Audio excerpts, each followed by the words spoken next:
ఎంఎస్ఎంఈల కోసం పరిశ్రమల శాఖ కమిషనర్ ఆధ్వర్యంలో కొత్త విభాగాన్ని ఏర్పాటు చేస్తాం.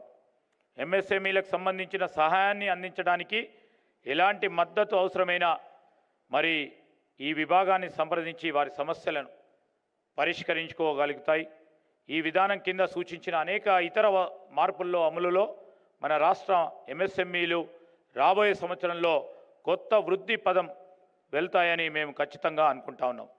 ఈ సందర్భంలో మరి చాలామంది పెద్దలు వారి సలహా సూచనలు ఇచ్చారు. ఏదైతే 1 ట్రిలియన్ ఎకానమీలో మీరు ఏ విధంగా భాగస్వాములు కావాలి, మీరు రాష్ట్ర ప్రభుత్వంతో రాష్ట్ర ప్రగతిలో పెద్ద ఎత్తున భాగస్వాములు కావాలనే ఆలోచనతోనే ఎప్పుడు లేని విధంగా ఎంఎస్ఎంఈ పాలసీ విధానాన్ని తీసుకొచ్చాం.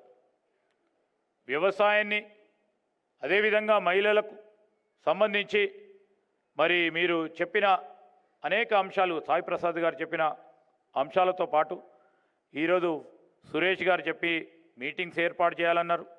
దానికి సంబంధించి కానీ రమాదేవి గారు చెప్పినట్టు already we are on the job of capacity building. Whatever you mention, we have done it in skill university. Our government is for the inclusive growth.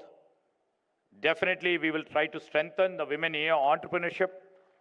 And ఇప్పుడే ముఖ్యమంత్రి గారు చెప్పారు, మరి పరిశ్రమలకు సంబంధించి ప్రధానంగా ఎంఎస్ఎంఈలకు సంబంధించి ఒక టాస్క్ ఫోర్స్ ఏర్పాటు చేయాలని వారు సూచనలు ఇవ్వటం జరిగింది.